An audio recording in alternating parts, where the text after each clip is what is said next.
마이크로 바이블 성경 강의 시간, 오늘의 말씀은 계시록 7장 4절 하나님의 인맞은 자 14만 4천의 제목을 가지고 말씀의 은혜를 함께 나누고자 합니다. 계시록 1장 1절에 예수 그리스도의 계시라, 이는 하나님이 그리스도께 주사 반드시 속히 될 일을 그 종들에게 보이시려고 그 천사를 그 종 요한에게 보내어 지시하신 것이라. 그러므로 계시록은 예수 그리스도의 계시입니다. 계시는 앞으로 될 일을 미리 말씀해 주신 것이고 우리에게 보여주신 것입니다. 하나님이 그리스도에게 주셔 그리스도께서 우리에게 보여주시려고 사도 요한에게 지시해서 우리에게 말씀하신 요한 계시록입니다. 그래서 계시록은 정확하고 분명하고 간결하게 믿어야 할 하나님의 계시의 말씀입니다. 그래서 우리는 항상 이 말씀을 묵상하고 기도하고 연구해서 바로 알아야 될 것입니다. 계시록은 많은 온유를 범하는 이유가 있습니다. 왜? 사건을 어떻게 보느냐, 그 사건을 보는 관점입니다.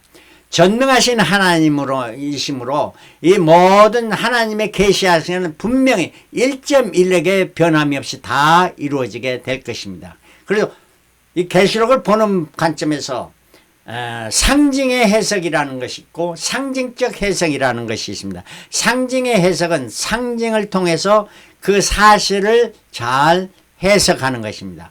예를 들면 어린 양이라 하는 것은 그 양은, 어린 양은 상징이고요.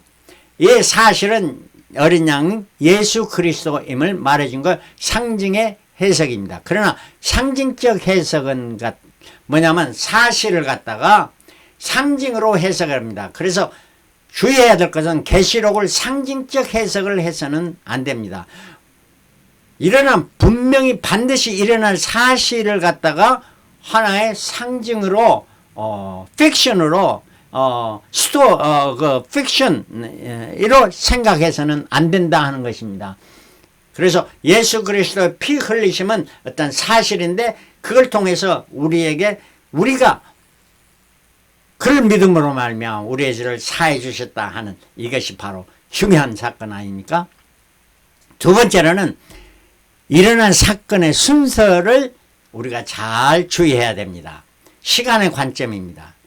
이거는 하나님은 질서의 하나님이시기 때문에 2가 1 앞에 나올 수 없고 1이 2가 될 수도 없는 것입니다. 그래서 창조 때 첫날, 여섯째 날, 일곱째 날 순서적으로 일어나게, 계시록에도 순서적으로 일어나게 됩니다.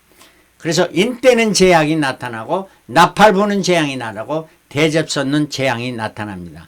인때는 재앙에도 첫 번째 인부터 일곱째 인, 나팔 부는 재앙에도 첫 번째 나팔부터 일곱째 나팔, 대접 솟는 조항에도 첫 번째 대접부터 일곱째 대접, 이렇게 순서적으로 일어난 것을 분명히 알 때 우리는 계시록의 말씀이 간명하고 우리가 잘 이해할 수 있고 믿을 수 있게 되는 것입니다. 계시록에서 어려운 것은 14만 4천이 과연 누구인가?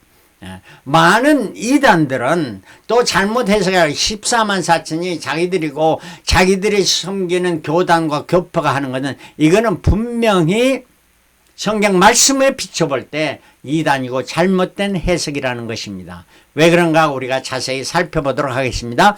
인치심이란 뭔가 도장을 찍는다는 거예요. seal, sign 한다는 말인데, 이는 첫 번째는 소유권을 의미합니다. 포로나 노예들에게 도장을 찍어 소유주를 표시하는 것이고, 가축들에게 인을 찍어 주인이 누구임을 표시해줍니다. 에베소 1장 13절에 그 안에서 너희도 진리의 말씀 곧 너희의 구원의 복음을 듣고 그 안에서 또한 믿어 약속의 성령으로 인치심을 받았으니, 우리가 성령으로 말미암아 인치심을 받았습니다.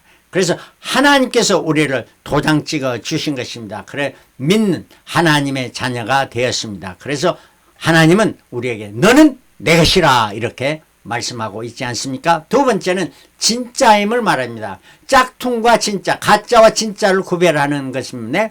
Made in USA, 옛날에 미국 초창기에 보니까 Made in USA라고 이렇게 적어진 것이 있습니다. 이것은 진짜가 아니었습니다. 실로 USA라는 건 여기다 점을 찍어야 되는 거였어요. 예. 이런 것은 진짜와 가짜를 구별해 주는 것입니다.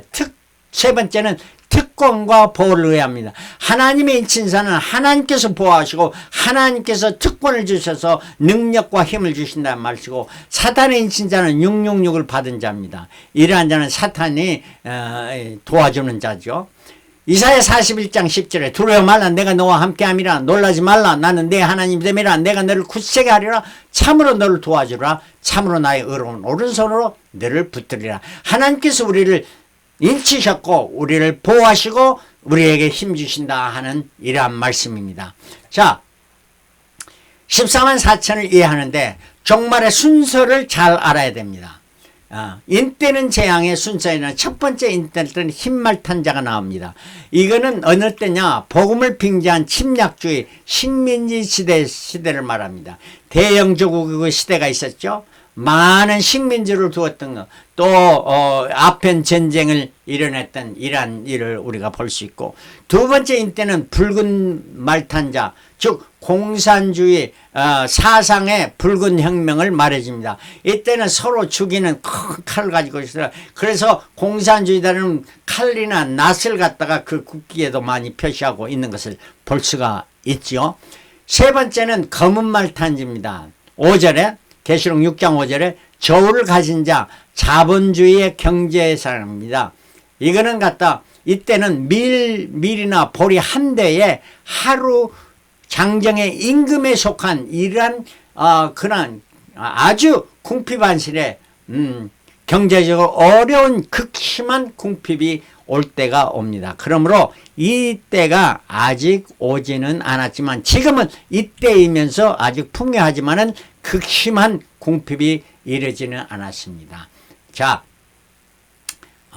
이러고 네 번째 인때는 청황색 말탄자가 나타나며 세계 4분의 1을 권세를 가진 자, 그렇죠. 악한 자들이죠. 검과 흉령과 사망과 짐승으로 사람을 죽이는 이러한 때, 즉 사상과 경제전과 종교전으로 혼합다 연합해가지고 이러한 모든 전쟁이 일어난 때를 말해줍니다. 그리고 다섯째 인때 때는 이러한 그 핍박이 일어나는 많은 순교자를 배출하고 순교자들이 제단 아래서 하나님께 호소합니다. 하나님, 우리의 피를 언제나 신원해 주시렵니까? 이렇게 호소하니까 하나님께서 저들에게 흰 두루마리를 입혀주시면서 순교자의 수가 찰 때까지 기다리라 하는 때가 다섯째 인때는 때고, 여섯째 인을 때는 지진과 천체의 변화가 일어나며 해와 달이 빛을 잃고 별들이 떨어지는 이러한 일들이 있고, 산과 섬이 옮겨지니까 얼마나 재난이 일어나는 상황이 여섯째 인 때는 때가 됩니다.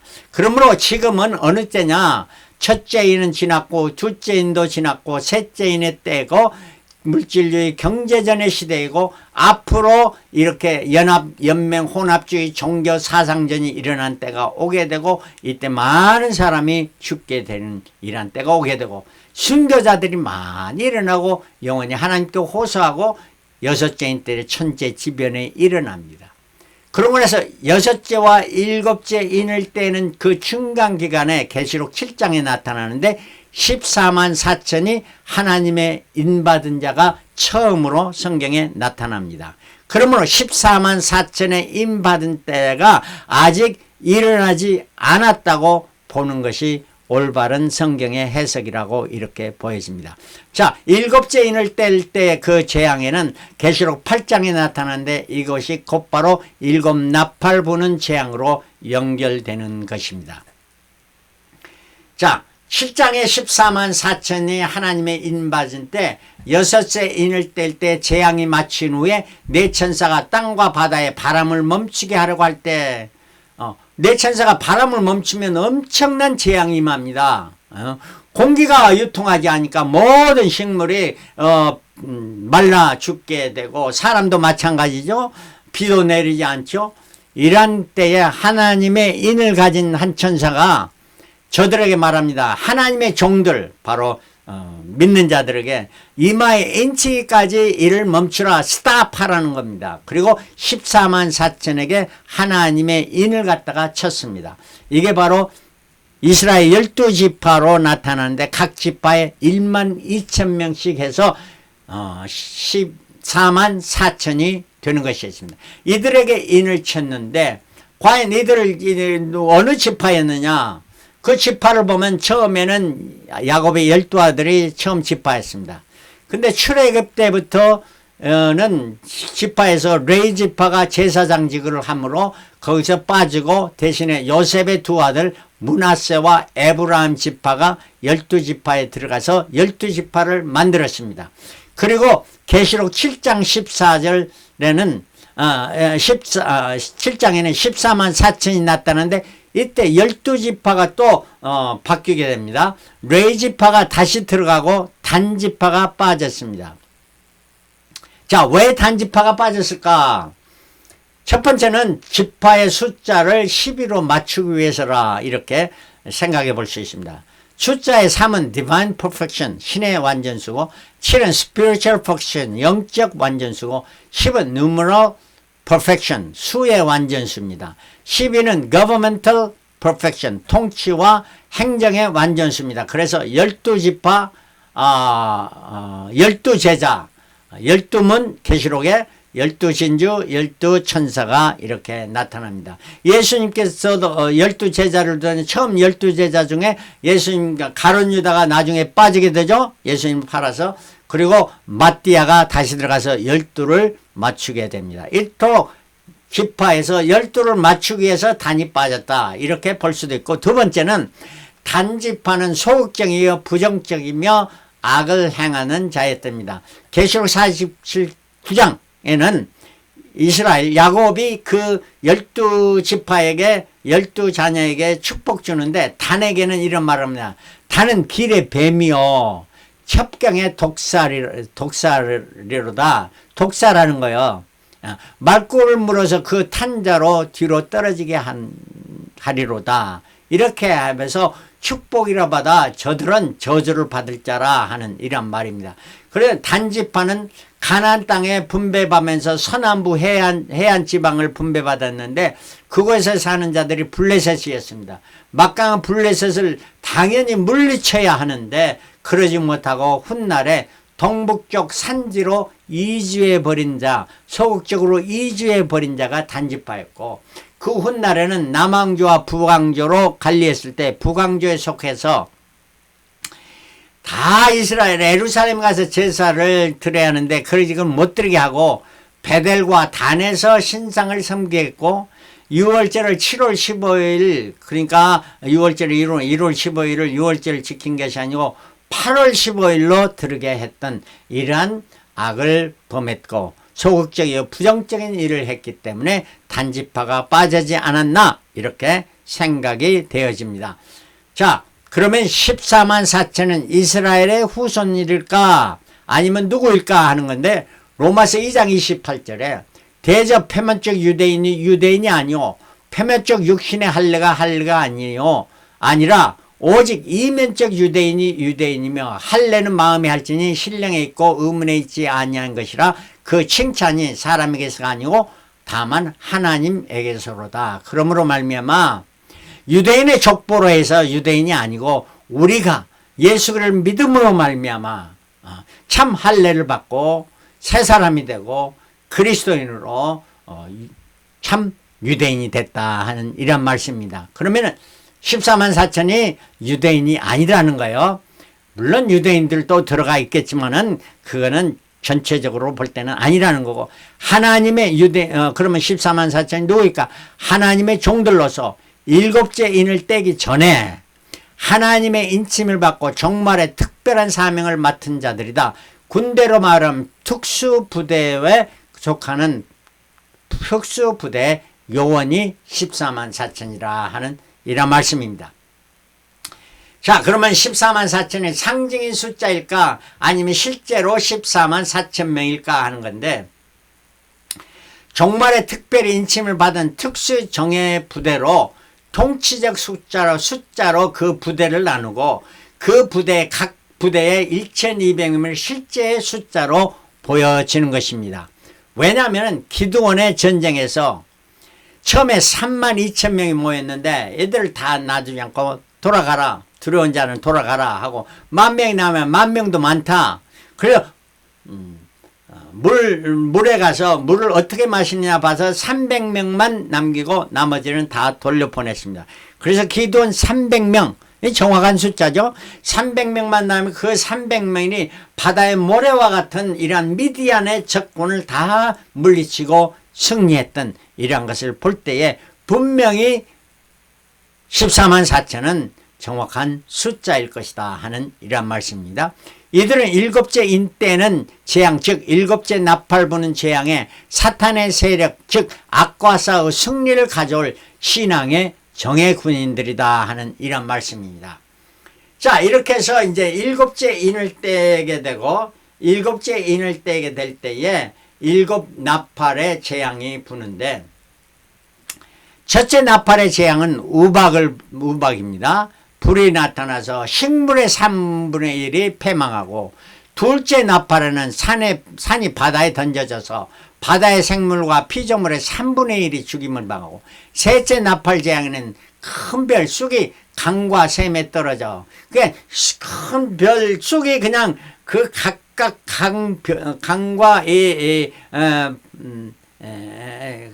강과 샘에 각각 이렇게 파편으로 떨어져서 그 물이 쓰게 돼서 많은 사람이 그 물을 마시고 죽게 된다 하는 말입니다.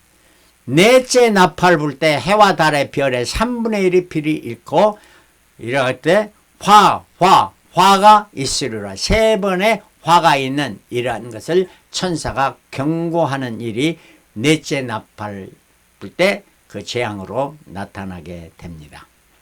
그리고 다섯째 나팔 부는 재앙에서 무제갱을 열리고 황충이 나오게 됩니다. 근데 계시록 9장 4절에 오직 이마에 하나님의 입맞지 아니한 사람들만 해하라 하시더라. 그러나 그들을 죽이지 못하게 하시고 다섯 달 동안만 괴롭게 하시는데 하니까, 바로 하나님의 입맞은 자 14만 4천은 저들을 해하지 말고 황충이 해하지 쏘지 못하게 하고, 입맞지 않은 자들만 5달 동안 괴롭게 해라. 그래서 14만 4천은 이 재앙을 면하게 되는 사람들이라 하는 말씀입니다. 그리고 여섯째 재앙이 일어나는데 유브라데 전쟁이 일어납니다. 13절에 이 전쟁은 세계 3차 대전이라 이렇게 말할 수가 있을 것입니다. 왜냐하면 그 세계 인구의 3분의 1을 죽이려고 예비한 전쟁이다. 세상의 3분의 1, 군대의 3분의 1을 죽이는 이러한 일이 일어나는데, 그 적군의 군사가 얼마였느냐? 2만만이다 하는 것은 2만이 곱하기 만이니까 2억의 군대들을 강한 막강한 군대가 저기 전쟁을 일으켜서 많은 사람을 해야 하는 유브라데전 전쟁이 일어나게 된다. 이 말씀입니다. 이게 여섯째 나팔 불 때. 그리고 일곱째 나팔 불 때, 이제 마지막 나팔 불 때 계시록 11장 12절에 11장 5절에 일곱째 천사가 나팔을 불 때 하늘에 큰 음성들이 나서 가로되 세상 나라가 우리 주와 그리스도의 나라가 되어 그가 세세토록 왕노릇 하리로다. 바로 주님의 재림을 말씀해주고 그가 왕의 왕으로 오시는 것을 말씀해주고 있습니다. 이때 예수 주님의 재림 전에 일어난 사건들을 계속해서 12장에 말씀했는데, 12장에 용이 해 입은 여자를 해하려고 합니다. 해 입은 여자는 이거는 참 성도들을 말해주고 있는데, 이거는 1003년 반 동안에 성도들이 받을 핍박을 말해줍니다. 용이 77절에는 용이 여자에게 분노하여 돌아가서 그 여자의 남은 자손 곧 하나님의 계명을 지키며 예수의 증거를 가진 자, 예수의 증거를 가지고 입맞은 자 14만 4천들로 더불어 싸우려고 바다 모래 위에 섰더라. 그러니까 용이 사탄이 바다 위의 모래사에서 누구와 싸우냐? 14만 4천의 하나님의 정예 군대들과 마지막 싸우려고 이란 싸움을 벌리고, 그 다음에 계속해서 13장에는 이 후 3년 반의 환난 시대가 옵니다. 바다에서 나온 짐승이 있고 또 땅에서 나온 짐승이 있는데, 이 땅에서 나온 짐승이 기적과 이사를 많이 행하면서 짐승의 우상에게 우상을 만드는 그 우상에게 생기를 넣으니까 그 우상이 살아가지고 그 우상을 경배하지 않는 자는 다 죽이며 모든 자들에게 애들을 이마나 팔에 표를 받지 아니하고 이를 받지 않는 자들은 매매도 못하게 하니라. 그러니까 이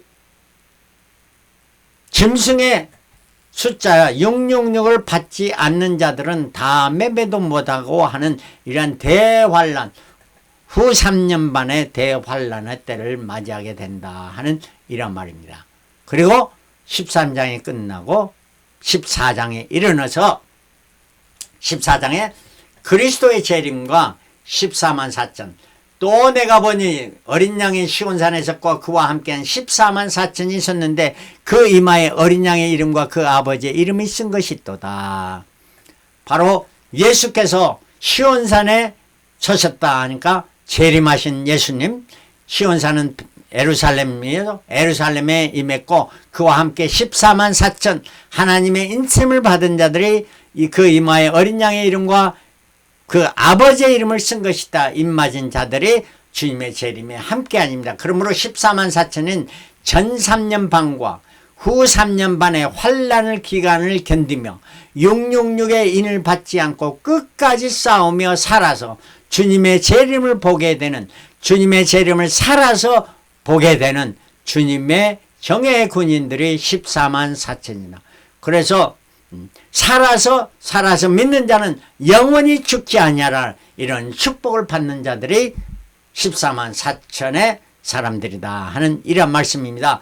그래서 14만 4천의 성품을 말해주는데 계시록 14장 4절에 이 사람들은 여자로 더불어 더럽히지 아니하고 정결이 있는 자라. 그 삶의 정절을 지킨 자고 어린 양이 어디로 인도하든지 따라가는 자요. 주님의 인도하심대로 따라가는 자. 그 사람 가운데 구속을 받아 처음 익은 열매로 많은 사람들이 부활에 참여하는데 첫 부활에 참여하는 자라 하는 말입니다. 하나님과 어린 양에 속한 자들이라. 그리고 성품은 그 입에는 거짓말이 없고, 거짓말을 안 한다면 세상에 거짓말 안 하는 사람이 누가 있겠습니까? 이란 14만 자는 이렇게 성결하고 정절을 지키는 자고 흠이 없는 자라, 거룩함에 온전한 자라. 이러한 자들이 14만 4천의 사람입니다. 과연 여러분과 제가 14만 4천의 속에 있다고 생각됩니까? 저는 아니라고 봅니다. 그러나 주님이 재림하신다면 어서속히 내 살아있을 때 재림하시다면 나도 살아서 주님을 14만 4천으로 죽음을 보지 않고 받기를 원하고 그렇게 되기를 원하는 자입니다. 자, 그러면 계시록 20장에 보면은 얘들이 받을 축복이 뭐냐? 순교자들과 14만 받을 축복이 뭐냐? 또 내가 보자들을 보니 거기 앉은 자들이 있어 심판하는 권세를 받았더라. 또 내가 보니 예수의 증거와 하나님의 말씀을 인하여 목배임을 받는 자의 영혼과, 이거는 다섯째 인자를 제단 아래서 그 죽은 영혼들이 하나님께 호소하는 그 영혼, 바로 순교자들의 영혼과 또 짐승과 그의 우상에 경배하지도 아니하고 666의 이마에 받지 아니한 그 표를 받지 아니한 자 14만 4천이 살아서, 어떻게? 죽지 않고 살아서 그리스도와 더불어 1000년 동안 왕노릇하래. 이들은 1000년 동안 왕노릇하는, 천년왕국의 시대에 왕노릇하는 자가 된다. 그 나머지 죽은 자들은, 그러니까 그 전에 죽은 자들, 예수 믿고 죽든 죽지 않고 죽든 그 1000년이 차이를 살지 못하더라. 그래 1000년이 지나고 난 후에 예수님의 백보자 심판을 하실 때 그때 부활하신 자, 이때 부활하게 되는 자들이라 하는 말씀입니다. 그래서 첫 번째 부활에 참여한 자는 복이 있다. 두 번째 부활을 맛보지 아니한 자들이라 하는 이런 말씀입니다. 자, 바라건대는 여러분들이 다 주님 빨리 재림해서 어서서 없어서 해서 첫 번째 부활을 받는 자기를 원하고, 그렇지 못하는 이 땅의 삶을 사는데 충성되게 순교자의 삶을 살아가며 순교자의 길을 걸어가서 주님으로부터 재림하신 그날에 자고 충성된 종이라 말을 들을 수 있는 저와 여러분들이 다 되시기를 그리스도로 축원합니다. 할렐루야. 아멘.